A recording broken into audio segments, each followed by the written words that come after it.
Hi everyone. I'm so excited today for you to join me in this program, and I'll tell you why.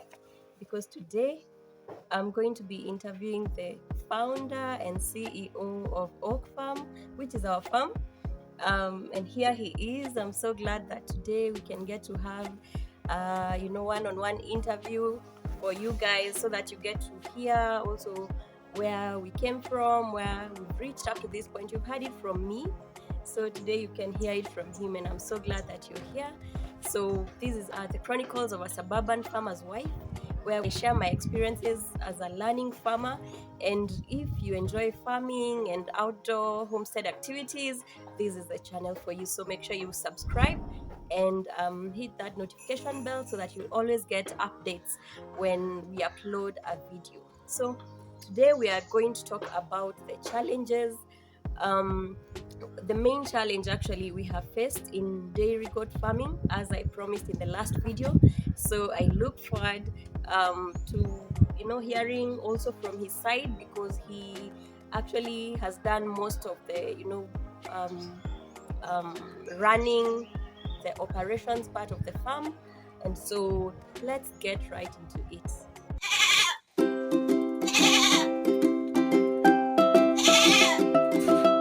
So yeah, hi. Hi, how are you? Good. So maybe you can just tell our viewers on this program your name. Yeah, my name is Kevin Okech Awor. Yeah, a member of the Oak Farm. Yeah. So thank you. And Kevin, of course, is my husband. I'm the farmer's wife, as I introduced myself in a video before. And actually, it's your passion that led us to where we are today, Okay, right? sure. So maybe just tell us a brief history about why you actually choose farming. We say that in a year, you can choose to meet the doctor once, Mhm. or twice, or thrice. But in a day, you at least have to meet the farmer three times in a day. When you're taking your breakfast, you have to eat a farmer's product. When you're taking your lunch, you have to eat a farmer's product. And even when you're doing your dinner. So there is no way in a day you will miss to meet with a farmer's product. So it just tells you how really farming is important in our day-to-day living. I think that what makes me think that all of us, in one way or the other, irrespective of the career that you're involved in, let us not abdicate farming as an activity to be done only by others who we think maybe have relegated themselves to that point. But farming is very important to everyone, so Mhm. that if we're going to have enough food, then as many hands as possible have to be actively involved in a way that we can increase our production of farm products. Previously, we were doing crops, but then the crop farming was becoming a little bit hard to sustain, especially because we were using water pumps, erratic fuel prices, the cost of maintaining casuals and other employees in the farm, and also unpredictable market prices. Let me just say, in a nutshell, the cost of operations versus the returns after selling our products were not economically merging in a way that will favor us, and so we decided to do the dairy goat farming. Okay. And so, in a video I've done before, I've, I've given a bit of a history about how we actually landed here. Um, and so, let me just ask, there are so many other, okay, yes, let's say you wanted to go into animal farming. And in animal farming, you could have done cows, you could have done, Pigs, pigs, yes, horses, horses. camels, Let's talk about poultry, yeah, whether it's broilers or layer chickens, or crocodiles for meat. croc. Oh my goodness. Okay, Yeah. maybe we'll get there someday. But yeah, why exactly did you choose goat dairy goat farming, and maybe also not goat for goat meat? Why did you choose dairy goat farming? One, because my background is in health. Um, Goat milk, first of all, is one of the most prime foods someone can ever take. Yeah. One, for the goat as an animal, the reason why I chose on them, especially the dairy goat, you don't really need a very big space Mm. to keep them. If you just have a small, nice space, even if it is a 20 or a 10 by 50 foot space, let's say a 20 by 50 foot space, you're good to go. So a small space can easily, if you are able to do a good structure, a small space can easily hold quite a good number Of of course. the animals, the goats. And again, I felt the labor cost vis-a-vis what we were previously doing while we're doing the crop farming were quite, it was like day and night. Mm-hmm. So I felt with a little input, I could get maximum output of the dairy goat farming. So I felt, I think the cost of operations led me there, but I'm more passionate about the goat milk and its benefits. That was also a push. Yeah. Okay. Oh yeah, so that's why. And let's just talk about how has it been for you? How long? I think it's been 1 year, right? Sure. It's been 1 year since we started the dairy goat farm. I remember we got our first goat. Was it? In Mm, December, it was December. December last year. Yeah, it was Um, December. I don't remember the date. Yeah, but it was on the 17th of December 2022. Yeah, and that goat gave birth on 18th of December 2022. how lucky we were. Is it blessed? Actually, that goat we were told when we had gone to pick it, we were told that that goat should give birth in February, while that was December. Yeah. So even when we came with the goat, put it on the trunk of the car, drove with it all the way down here, and then we were told that that goat will, yeah, this is also my cat. I'm a farmer, so we were told that that goat will give birth in After 2 months. 2 months. After 2 months, uh, but by the next day, we were still trying to finish setting up its house.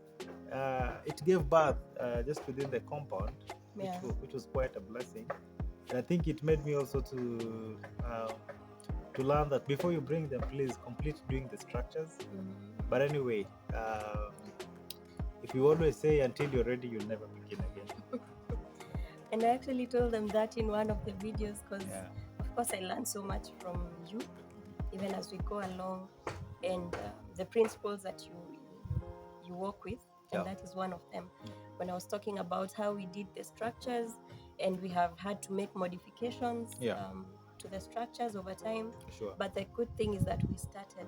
Oh yeah. Yeah, and so that's a principle I think is important to carry. Yes. And so, how has the experience been for you? Is it what you expected, or how has it been for you in that 1 year? Uh, Being a 1 year kind of venture, I would say so far so good, because I think one of the most it's been actually, let me say the last 1 year has been, number one, it's been a time of learning, because we didn't get in as experts. Yeah. Even though we had acquired some background knowledge on what to do, but again, you realize when you start doing it, there are things you start learning on the way. So I would say it's been a time of learning. Secondly, I would also say, yes, it's also engaging, but not as when I was doing the crop farming. Yeah. Here, most likely, I've just realized once the feeds are sorted, largely, and you have nice structures to protect the animals from other predators, which we don't have anyway. Our dogs at times Are the predators. they behave like the predators. But as long as you have nice houses to protect them also from the harsh environmental conditions, whether it's the winds or the rains or the sun, Yeah. the animals are just good to go. So I think it's been a year of learning and figuring out it out. So I think I would say it's a 50-50, where there's some challenges you didn't really anticipate.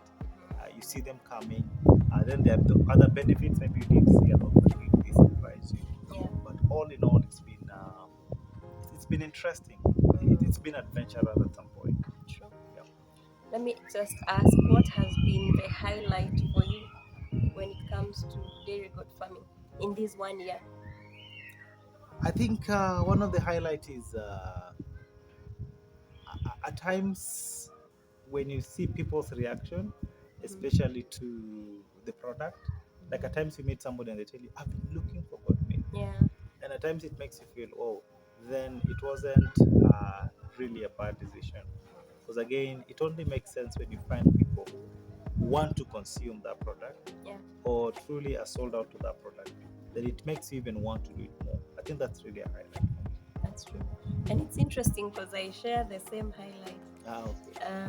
Just how people are, open to trying Yes. the goat milk, because many people have never had goat milk. Yeah. Actually, I had my first goat milk From the farm, huh? yeah, from this farm. Okay. And so many people, especially, because we're in Kenya, especially people from, the mountain. I think most of the people I've met who have ever tasted goat milk are people from mostly Ukambani. That's the eastern, region. Yeah, because I think there are projects whereby they had, dairy goats. Right, yeah. Yeah, so it has been interesting to see the different reactions, but also a nice thing to see how some are welcoming, or many are welcoming to try it. Yeah. So let's talk about what has been the major challenge you have experienced in goat farming so far, Mm, in dairy goat farming. I think one of the major challenges is, um, let me say, being in a town setup. At times, it's the cost of feeds, and again, the quality feeds. Like you realize, goats, one of their basic feeds is hay. Yeah. In where we stay here, most of the hay comes from, um, let's say, the sides of Nakuru or Nanyuki, um, and things like Lucerne, which is a really nice grass that helps them boost their milk production, comes from Naivasha. Due to those distances, at times you find that the cost of this grass at times is a little bit, it goes up. So one of the at times the issue has been, as you buying the grass, and at times compared with what you're getting, and the seasons when the milk can easily help you buy that, but when the grass prices keep on going up, Yeah. then you might realize you have to eat into your margins to keep the farm going, because you can't say, oh, today the animals, there's no money, so the animals won't eat. The animals can't wait, they have to keep on eating every time. I think feeds have to be sorted out, but I don't think, maybe it's a very major problem, maybe as compared to cow. Maybe people are doing dairy cows. Goats are not that much of heavy feeders, but for the milkers, you have to give them quality feeds for you to get quality milk. Because again, I came to realize there's only a type of milk that people also like. When the milk is too goaty or smells more what we say the goat smell, people don't like it. So we had to figure out how we can give quality feeds that our goats give milk that is very palatable for many people outside there. So feeds, especially in towns, because there are no many shambas where somebody's harvesting maize and you tell them, after you're done with the neck of maize, let me take that, or sorghum. So you realize at times you have to operate a lot from the commercial feeds, but that's not what we're trying to move away from. and to solve our feeds issue. Yeah. Maybe 60% within our space, and then the other 40% now we can supplement. Yeah. Actually, it's interesting because I don't think it's only for goat farming. I think it's for all animal farming. Yeah. The cost of feeds, um, I don't know whether it's in our country or everywhere, is quite high. And whether for pig farmers or for dairy cow farmers, for the chicken is even extremely high. And I think that's why even eggs are so expensive these days. Yeah. So I really hope more solutions could come, Yeah. in that line. Yeah. So let's talk about what are some of the other challenges maybe you have experienced in dairy goat farming. I think one of the challenges also is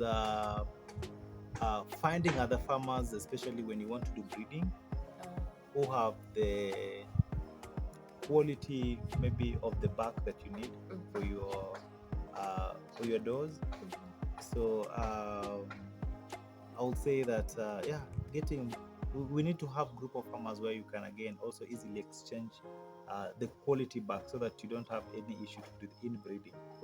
So I think that's what we try to solve from the word go. We haven't yet faced that challenge because most of our goats we found a back to mate with. Yeah, thankfully. Thankfully. And we had to learn, especially things on how to detect animal problems also before we call the vet. And again, still, even as much as we might detect the problem, still we time to time try to confirm with the vet. Yeah, so I think a bigger part of the challenge was in feeds, and I think the getting the right breed for breeding. But I think to us it hasn't been that so much of a problem. I think what we really need to work on is let the government subsidize the cost of feeds, especially the commercial feeds, where we have to buy things like salt. Molasses has been a problem in the feeds. We were buying it at 700, 800, then it jumped to 1500, a kibuyu of 20 kgs. Yeah. So imagine the same quantity has doubled the price. 100%. Yeah. So you see, if a product like molasses just doubles um, within a period of a short time, it has gone to double. Our production has not doubled or made that profit at that same rate. So I think the more we're able to subsidize such things, the better. And maybe Kitambo, we used to have this called veterinary extension officers who will visit homes. I think if government can still have such services where these veterinary officers, they're able to still visit your farms, advise you on it. Because again, at times, as you begin, the margins are normally very thin. But how do we encourage that farmer who has begun at a small scale to scale it up? So you realize there should be a lot of nurturing and support for that farmer also to break even. Because it also takes a lot of resilience to stay in. At times you have to do other job to plow in here before this one actually takes shape. That's true. Right. So I hope so far this content is engaging your mind on the kind of experience that dairy goat farming is, especially for a starter. And I'd just like to ask, so what are some of the mitigations that we have come up with to solve this challenge on feeds? Because if we are going to break even as a farm, the costs have to be a bit lower than the revenue we get from the milk and from whichever products we have. So what are some of the solutions that we have come up with as a farm? For example, the current example that I have, two. One is continue learning, what other farmers are doing to keep their farms running at a cost-friendly cost-friendly at cost-friendly measures. Yeah. Currently, we took advantage of the rains that were coming. As people were talking of El Nino, as we were preparing the farm so that we could grow some sorghum. Yeah. So now our sorghum is growing. So once the sorghum has matured, we will harvest and store it, harvest it, dry it, shred it. If not shred, maybe you use the chaff cutter, to cut it and store a larger bulk. Secondly, now we ventured out into hydroponic fodder, where we are growing part of our feeds within a small space. So we are venturing into hydroponic fodders to help us feed the animals.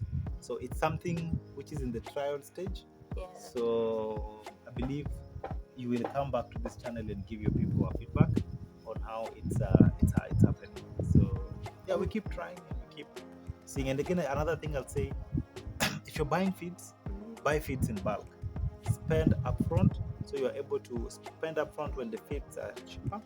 Buy bulk and keep for a long time. Because again, for the dry feeds, especially if it's dry hay, you can keep for a long time. Yeah, but then again, there are challenges like at times the Boma roads comes with very hard stalks. So we also thick thick straws, which the goats are not able to chew on. So at times there's a time we're using a machine to cut them. One of those machines broke down. So actually we would get someone just to use a panga. And when they use a panga, we realize at least the goats were able to consume more and the wastage was less. So there's a lot of wastage which was coming with the Boma roads especially. Because the goats were not able to chew. But we realized if we cut it, then they're able to chew. Or normally we go for the very thin. There's a hay that also comes, which is very thin and easy for the goats to chew on. Now we decided to be waiting on that. So when we get that one, again the consumption is very good. Actually, it reminds me that was a very big challenge. I think it still is, the level of wastage of feeds. It's interesting because you buy feeds expensively, but if you're not able to process them to a way that is better for the goats to feed on, you waste a lot of it. And even cutting them with the panga, it was helping for the goats to eat a bit more, but it was not good enough still. And also the cost of just having that grass cut, it's another cost. It doesn't make sense. So because sometimes it's more expensive than actually buying the grass. So those are some of the challenges we are trying to mitigate. And if by any chance a government officer will be watching this, our appeal will be to support farmers, even with machines, like chaff cutters, or make them let there be subsidies on the cost of buying them. Because I realize, okay, good chaff cutters, the ones that you really want to use, that you can store in the farm for quite some time, you realize also they're a bit pricey. Again, when you start some of these ventures, you start them on a small scale, and then grow them upwards. So I think let's also make farming affordable. Because we cannot grow affordable food if it's not being produced at affordable price. If the cost of production is so high, the cost of the final product is also going to be high, because there's no way the farmers are going to recoup back their investment if what initially they're putting in is already so high. So for people to be able to afford food, then the cost of production must be really subsidized in every way. That's true. Thank you. So where do you see us going as Oakfarm? I won't say much. For now, I would say remaining afloat, meaning that we would want to see our flock multiply, so that we're able to have consistent milk, consistent production of quality, and also good quantity of milk, all year round. That's where we're headed to. And also, again, producing and keeping quality breeds. That even if I'm to keep a small flock of animals, but the quality and the quantity of milk they're giving should be very superior. I think those are the two things I'm much more keen on: sustaining production, sustaining also the quality of breeds we have, and also let me say the bigger picture is having a self-sustaining farm in every way. Self-sustaining farm where you don't need to pick from here to bring here, but a farm that can take care of itself in so many other ways. I think sustainability, even within the farming, is what makes it a good venture. True. Thank you so much.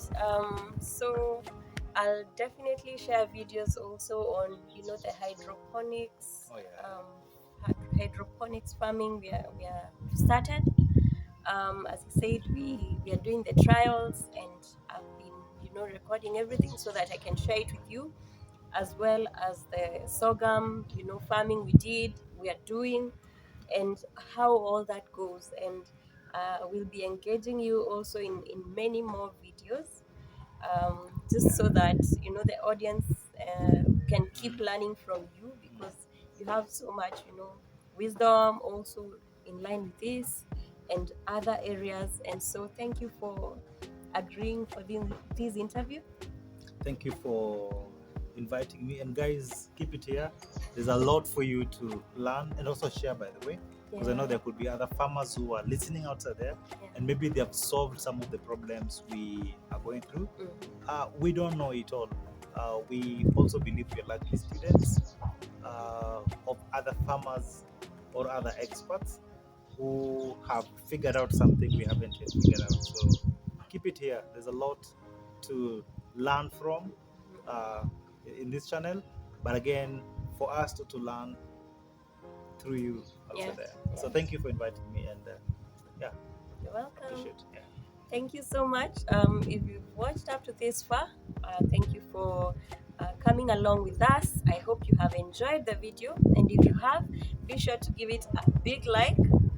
And if you haven't yet joined this family, make sure you subscribe and hit that notification bell. Let's meet in next week's video, where I'll show you how we planted the sorghum and the whole process, and how far it has reached. And also later on, I'll share about the hydroponics farming and how it's going for us. Till next time, bye-bye. Bye. Thanks, Pep. Yeah.